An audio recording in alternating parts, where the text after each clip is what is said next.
Hello students, welcome to topper choice. So आज हम करने वाले हैं क्लास 10 की एनसीईआरटी का एप्लीकेशन ऑफ ट्रिग्नोमेट्री चैप्टर और देखते हैं कौन से क्वेश्चन हैं। तो चलिए शुरू करते हैं। पहला क्वेश्चन क्या है, देखो एंगल ऑफ एलिवेशन मैंने बताया था। अगर हम आई लेवल से ऊपर देख रहे हैं, मतलब थोड़ा सा भी अगर ऊपर देख रहे हैं तो एंगल ऑफ एलिवेशन बनता है। अगर आई लेवल से थोड़ा सा नीचे देखते हैं या फिर कितना भी नीचे देखते हैं तो एंगल ऑफ डिप्रेशन बनता है। ठीक है, और ये जो भी एंगल होते हैं हमेशा एक्यूट एंगल होता है।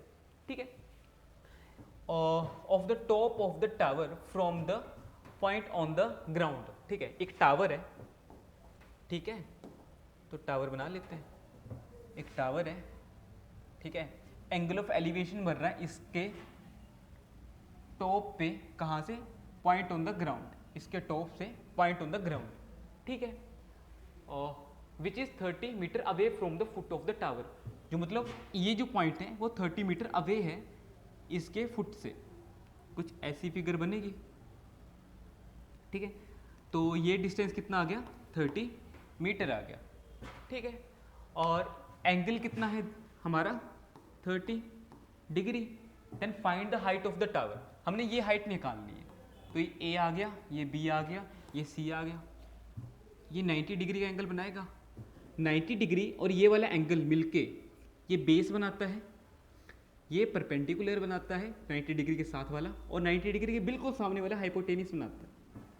अब मेरे को बताओ, अगर हमारे पास बेस गिवन है और परपेंडिकुलर निकालना है, क्या बोला मैंने, अगर हमारे पास बेस गिवन है और परपेंडिकुलर निकालना है तो इसका कौन सा कॉम्बिनेशन बनता है, कौन सा कॉम्बिनेशन बनता है, tan का। ठीक है, ये वाला अगर नहीं पता तो ऐसे बना लिया करो साइड में। ठीक है, ये P B P H H B, perpendicular और बेस का कॉम्बिनेशन tan बनता है। तो सॉल्यूशन में भी क्या लिखूंगा, जो हमारे पास गिवन है सबसे पहले लिखते हैं, डिस्टेंस ऑफ BC कितना है, 30 सेंटीमीटर, ये लिखना है। फिर लिखना है एंगल ऑफ एलिवेशन 30 डिग्री। उसके बाद शुरू करना है, tan ऑफ 30 डिग्री कितना होता है, P/B। P की वैल्यू है हमारे पास AB और B की वैल्यू है CB। ठीक है, AB की वैल्यू निकालनी है, ठीक है, और CB है 30, और tan 30 होता है हमें पता है √1/3, 1/√3। अब क्रॉस मल्टीप्लाई करेंगे। ठीक है, तो इसको यहाँ पे मल्टीप्लाई किया, 30/√3, AB आ गया। अब ऐसे रूट में नहीं छोड़ते हैं, डिनोमिनेटर में रूट नहीं होना चाहिए, तो हम क्या करेंगे, रेशनलाइजेशन करेंगे। 30/√3 इंटू √3/√3 जो होता है 30√3/3, जो कि होता है 10√3। अब ये जो भी वैल्यू हमें मीटर में दे रखी थी, ठीक है, तो ये लास्ट में भी क्या आएगा, हमारा आंसर मीटर में आएगा। पर यहाँ पे नहीं छोड़ना है, ये देयरफॉर करके क्या लिखना है, रिक्वायर्ड, क्या लिखना है, रिक्वायर्ड हाइट ऑफ टावर, जो कि होती है 10√3 मीटर। अगर ऐसे लिखोगे तभी मार्क्स मिलेंगे। ठीक है, अदरवाइज नहीं मिलेगी। अगर मिलेंगे तो हाफ मिलेंगे, क्योंकि टीचर इन्हीं छोटी मोटी गलतियों के नंबर काट लेता है। ये ना लिखा हो, ठीक है, और ये लास्ट में आंसर सजा के ना लिखा हो, ठीक है, काट लेते हैं। ठीक है, रेशनलाइजेशन नहीं की हो फिर भी काट लेंगे। सो अगला सवाल क्या है, a kite flying at the height of 60 metre above from the ground. एक जो काइट है 60 मीटर अबव उड़ रही है ग्राउंड से। ठीक है, तो हाइट दे रखी है उसकी, कितना उड़ रही है, ज़्यादा उड़ रही है, 60 मीटर उड़ रही है। ठीक है, string attach to the kite is temporarily tied at the point on the ground. मतलब जो डोर है उसकी पतंग की, वो अटैच की गई है ग्राउंड पे टेम्परेरी। ठीक है, तो बनाते हैं। तो मान लो ये रही उसकी डोर, और ऐसे आप बोलोगे कि डोर तो ऐसे ऐसे भी हो सकती है। आगे दे रखा है कि एंगल तो है, find the length of the string, assume that there is no slack in the string. दो मतलब बिल्कुल स्ट्रेट लाइन है, स्लैक नहीं है उसके बीच में। ठीक है, तो ऐसी लाइन आएगी, तो डिस्टेंस हम ये मान लेते हैं दोनों के बीच का पॉइंट, और इसका डिस्टेंस कुछ ऐसा है। ठीक है, तो क्या है, एंगल ऑफ एलिवेशन कितना है, 60 डिग्री है। ठीक है, ये हाइट यहाँ से लेके यहाँ तक कितनी है। Find the length of the string, हमें ये चीज़ निकालनी है। ये ए आ गया, ये बी आ गया, ये सी आ गया, ये 90 डिग्री एंगल आ गया। अब 90 डिग्री और ये दोनों एंगल की जो कंबाइंड साइड होती है वो बेस बनाती है, इसके साथ वाली परपेंडिकुलर और ये हाइपोटेनियस। ठीक है, अब मेरे को बताना, अगर हमारे पास परपेंडिकुलर है और हाइपोटेनियस निकालना है, परपेंडिकुलर है और हाइपोटेनियस निकालना है, परपेंडिकुलर है हाइपोटेनियस निकालना है, कौन सा कॉम्बिनेशन बनता है? साइन का कॉम्बिनेशन बनता है जी। तो लिखते हैं, सबसे पहले वही लिखना पड़ेगा आपको, हाइट ऑफ द काइट, ये ज़रूरी है, 60 metre, angle of elevation 60 degree. ठीक है, तो हमें पता है साइन यूज हुआ है, तो साइन ऑफ 60 डिग्री क्या होता है? P upon H। ठीक है, तो P हमारे पास है AB और H हमारे पास है AC। तो AB है हमारे पास 60 डिग्री और साइन 60 होता है √3/2। ठीक है, तो यहाँ से अगर क्रॉस मल्टीप्लाई करके निकाल लूँ, AC को ऊपर लेके जाके √3 को नीचे फेंक दूँ। ठीक है, और ये 2 और 60 को मल्टीप्लाई करके 120 बना दो। अब यहाँ पे रूट नीचे है तो फिर से सॉल्व करना पड़ेगा, तो 120 रैशनलाइज करता हूँ मैं इसे, तो कितना बनता है 3, 120 √3 जो कि बनता है 40 √3, ये आता है AC। अब आपको पता है कि यहाँ पे एंड नहीं होगा, तो क्या करना पड़ेगा? लेंथ ऑफ द स्ट्रिंग लिखेंगे, required length of the string कितनी है? 40 √3 मीटर। ये यूनिट्स लिखना ज़रूरी होता है, कंपलसरी होता है। अगर ये ना लिखो तो फिर भी टीचर चिढ़ जाता है, फिर भी मार्क्स काट लेगा वो। ठीक है, इजी क्वेश्चन था मेरे ख्याल से। ठीक है, अगला करते हैं। तो क्या है? 1.5 tall boy standing on some distance from 30 metre tall building. ठीक है, some distance 30 metre tall building, 30 metre tall building है। ठीक है, 30 मीटर टॉल बिल्डिंग है, तो बनाते हैं। ठीक है, 30 मीटर टॉल बिल्डिंग है और ये जो लड़का है जो 1.5 मीटर टॉल है, ये कुछ डिस्टेंस पे खड़ा हुआ है, फॉर सम डिस्टेंस। उस डिस्टेंस को मैं ये मान लेता हूँ, कुछ सम डिस्टेंस पे वो खड़ा हुआ है। ठीक है, तो वहाँ से क्या बोल रहा है? एंगल ऑफ एलिवेशन, एलिवेशन बन रहा है from his eyes to top of the building increasing 60 to 30 when he walk towards the building. अगर मान लो पहले वो यहाँ पे खड़ा हुआ था, पहले वो यहाँ पे था, ठीक है, अगर यहाँ पे था तो इसकी आंखों से एंगल ऑफ एलिवेशन बन रहा है। ठीक है, इसकी आंखों से एंगल ऑफ एलिवेशन बन रहा है इसके टॉप पे। अब क्या बोलता है कि ये कुछ डिस्टेंस इसने ट्रैवल किया, इसने कुछ डिस्टेंस ऐसे चला यहाँ पे। ठीक है, तो ये एंगल ऑफ एलिवेशन का हमें पता है लाइन बनानी पड़ती है। अगर यहाँ से एंगल ऑफ एलिवेशन बन रहा है तो यहाँ पे एक लाइन बनानी पड़ती है। अब यहाँ पे चलने के बाद कुछ एंगल ऑफ एलिवेशन इंक्रीज हो रहा है। ठीक है, तो ध्यान देना, पहले वो यहाँ पे था, ये 1.5 मीटर है, टॉल है, तो ये भी 1.5 होगा और यहाँ से लेके यहाँ तक भी 1.5 मीटर होगा। तो यहाँ पे जो एंगल था, एक चीज़ यहाँ पे ध्यान रखना कि ये लाइन यहाँ पे लगाना कंपलसरी होती है, क्योंकि एंगल ऑफ एलिवेशन और डिप्रेशन के लिए हमें एक आई लेवल मेंटेन करना ज़रूरी होता है, तो वो ये आई लेवल है। ठीक है, और इसी से हमेशा एलिवेशन और डिप्रेशन बनता है। तो यहाँ पे पहला कितना एंगल था? 30 डिग्री। अब ये चेंज होके कितना हो गया? 60 डिग्री। ठीक है, ठीक है, find the distance he walk towards the building. ये डिस्टेंस निकालना है जो इसने ट्रैवल किया। अब मेरे को बताओ, जितना ये डिस्टेंस है, जितना ये डिस्टेंस है, सेम डिस्टेंस ये होगा। ये दोनों डिस्टेंस आपस में क्या होंगे? बराबर होंगे। तो क्या करता हूँ कि टोटल हाइट की थी बिल्डिंग की यहाँ से लेके यहाँ तक 30 मीटर थी। अगर 30 मीटर में से 1.5 किया, क्या 28.5 बचा यहाँ से लेके यहाँ तक। अब मैं क्या करूँगा, इसे ए मान लेते हैं, इसे बी मान लेते हैं, इसे सी मान लेते हैं, इसे डी मान लेते हैं। अब सी डी डिस्टेंस क्या होगा?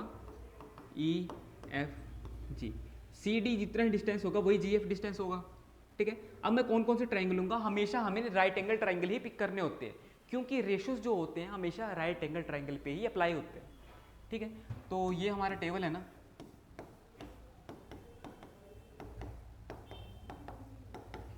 ठीक है, ठीक है।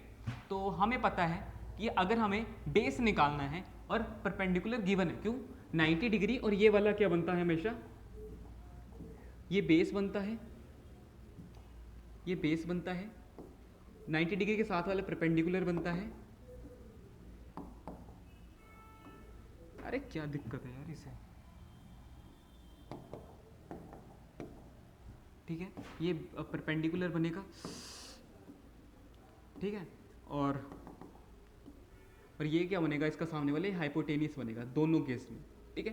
तो मुझे पता है कि बेस हमें निकालना है। अगर मैं ऐसा करूं कि ये पूरा डिस्टेंस निकाल के ये डिस्टेंस माइनस कर दूं, क्या बोला मैंने, ये पूरा डिस्टेंस निकाल के उसमें से ये चीज़ माइनस कर दूं तो यही आएगा। अब कैसे निकालेंगे, इस पूरे को डिस्टेंस निकालने के लिए हमें बड़ा वाला ट्रायंगल चाहिए होगा, ठीक है। तो क्या करूंगा मैं यहाँ पे प्रूफ, ठीक है। तो क्या करूंगा मैं यहाँ पे in triangle ABC, sorry ABD लेते हैं, पहले बड़ा ट्राइंगल लेते हैं ABD। इसमें क्या है, बेस हमें निकालना है और परपेंडिकुलर गिवन है, तो बेस और परपेंडिकुलर का tan ही बनता है। और बड़ा ट्राइंगल अगर हमने लिया है, ये बड़ा वाला ट्राइंगल अगर हमने लिया है तो उसी का एंगल देखते हैं। अगर ये बड़ा वाला ट्राइंगल कंसीडर किया तो वही वाला एंगल देखते हैं। तो एंगल कितना है 30 degree, perpendicular upon base, perpendicular की वैल्यू है हमारे पास AB और बेस की वैल्यू हमारे पास DB, ठीक है। तो tan 30 होता है 1/√3, AB की वैल्यू है 28.5 और ये है DB, ठीक है। तो कैलकुलेट करूंगा तो DB आ गया 28.5 इंटू √3, ठीक है। तो इसमें कुछ ऐसा तो नहीं कहा नहीं √3 की वैल्यू पुट करनी है, कहा गया होता तो करते, नहीं तो इसको यहीं पे छोड़ दो, ठीक है।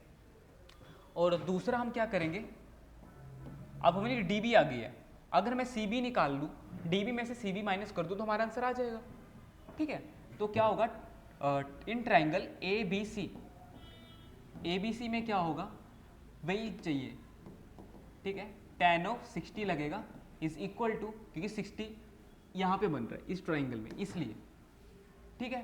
तो AB अपॉन CB, AB की वैल्यू 28.5, CB इसमें √3, ठीक है। तो CB यहाँ से निकालूंगा तो क्या आएगा 28.5 डिवाइड बाय √3। अब मैं यहाँ पे क्या करूँगा, सिर्फ अगर हमें ये वाला डिस्टेंस निकालना है, अगर हमें ये वाला डिस्टेंस निकालना है यहाँ से लेके यहाँ तक, यहाँ से लेके यहाँ तक, तो क्या करूँगा पूरे DB में से, तो लास्ट में हम क्या लिखेंगे, इसको थोड़ा सा ऊपर करता हूँ, क्या लिखेंगे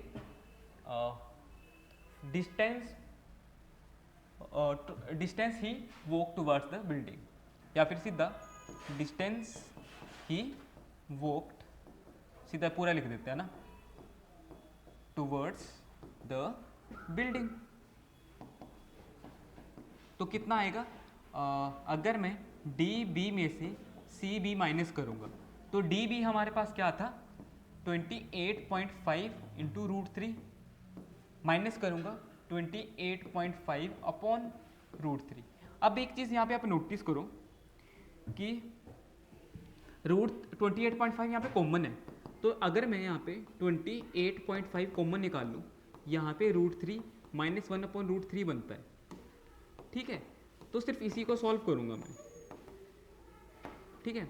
तो ये √3 से √3 मल्टीप्लाई हो जाएगा, जो कि 3 माइनस 1 यहाँ पे पूरा बनाएगा, एलसीएम ले लेना, ठीक है। तो फिर यहाँ पे क्या आएगा 28.5 जो कि बनता है 2 अपॉन √3, फिर इसको भी रेशनलाइज करना पड़ेगा, तो √3 अपॉन √3 जो कि होता है 28 का डबल क्या होता है 56 और 5 1, तो 57 अपॉन √3 इंटू √3 3 बनेगा और ये 3, ठीक है। तो 7 5 12, ये भी आगे सॉल्व होगा 1 1 2 9, ठीक है। तो फाइनल आंसर आ जाएगा 9 √4 3, अभी मीटर में है तो ये मीटर, ठीक है, ये फाइनल आंसर आने वाला है। तो ऐसे ही करना पड़ेगा और लास्ट में लिखना जरूरी होता है तभी मार्क्स मिलेंगे। बस थोड़ी सी यहाँ पे कैलकुलेशन की है, मतलब यहाँ पे कुछ नहीं था तो 1 है, एलसीएम √3 आ गया तो सॉल्व करके ये आया। बाकी √3 डिनोमिनेटर में था तो हमने इसका क्या किया, रैशनलाइज कर दिया, फिर कटिंग कर दी, ठीक है, सिंपल था ज़्यादा, मेरे ख्याल से हो जाएगा। एक और क्वेश्चन करते हैं, क्या है, from the point on the ground, किसी भी ग्राउंड में एक पॉइंट है, the angle of elevation of the top of the bottom and the top of the transmission tower fix at the top of 20 centimeter high building, ठीक है, are 60 and ठीक है, from the point on the ground, ground पे एक point है, ठीक है, यहां से एंगल ऑफ एलिवेशन बन रहा है bottom and top of the transmission tower जो कि फिक्स है top of 20 metre high building.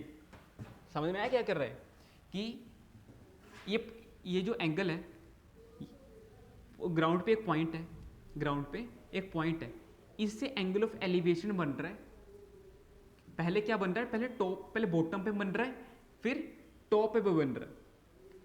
एक ट्रांसमिशन टावर यहां पे है, अब मेरे को कैसे पता ये है, यहाँ पे लिखा हुआ है ट्रांसमिशन टावर जो कि फिक्स है top of 20 metre high building, मतलब यहाँ से मेरे को 20 मीटर हाई बिल्डिंग बनानी पड़ेगी। थोड़ा मैं कुछ अलग सा ऐसे करता हूँ, यहाँ से मेरे को 20 मीटर हाई बिल्डिंग बनानी पड़ेगी। ये बिल्डिंग है 20 मीटर हाई, ठीक है, तो यहाँ से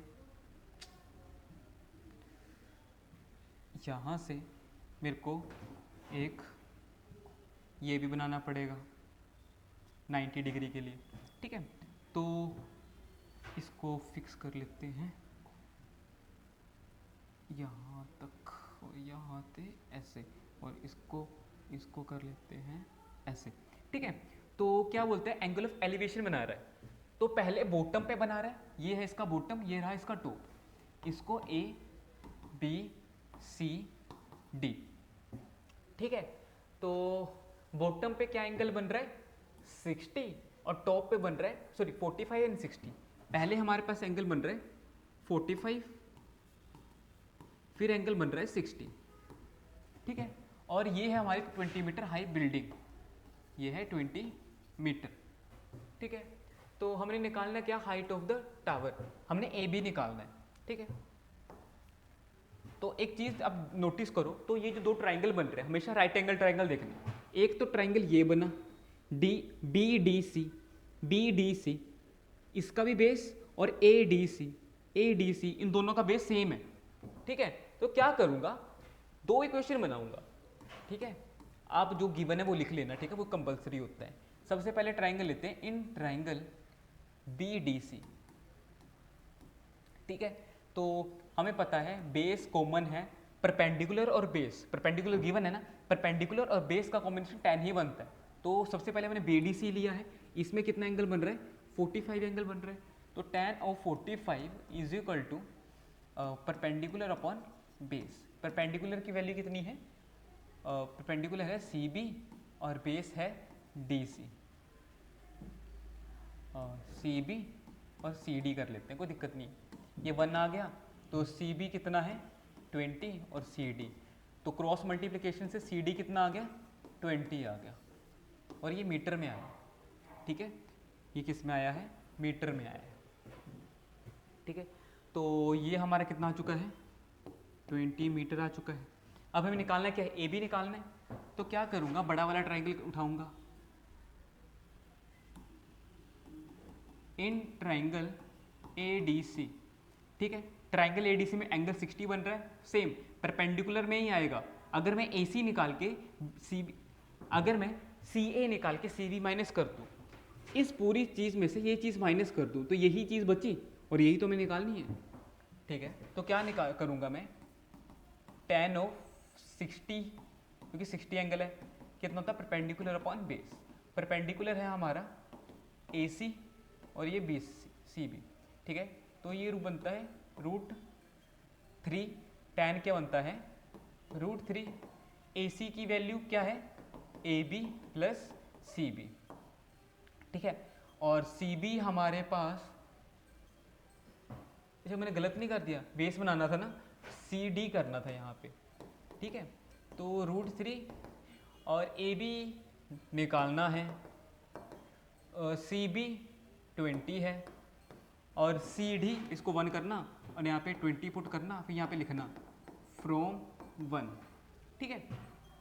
अब क्रॉस मल्टीप्लाई करते हैं 20 इंटू √3 AB प्लस 20, इसको यहाँ पे शिफ्ट करेंगे 20 √3 minus 20 is equal to AB, जो कि AB क्या आया 20 √3 माइनस 20। तो अगर इसको फर्दर सॉल्व करो 20 कॉमन ले लो, AB कितना आया 20 कॉमन ले लिया √3 माइनस 1। अब इसमें कोई दिक्कत नहीं, न्यूमिनेटर में नहीं है ना, डायरेक्ट यहाँ पे भी छोड़ सकते हो, और ये सारा का सारा मीटर में है तो इसकी क्या वैल्यू आ गई, फिर लास्ट में लिखना है, लास्ट में यहाँ पे लिखना कंपलसरी होता है, required height of the tower that is 20 √3 minus 1 metre, और यहाँ पे आंसर, ठीक है। आई थिंक आपको समझ में आया होगा क्या करना है क्या नहीं करना है। तो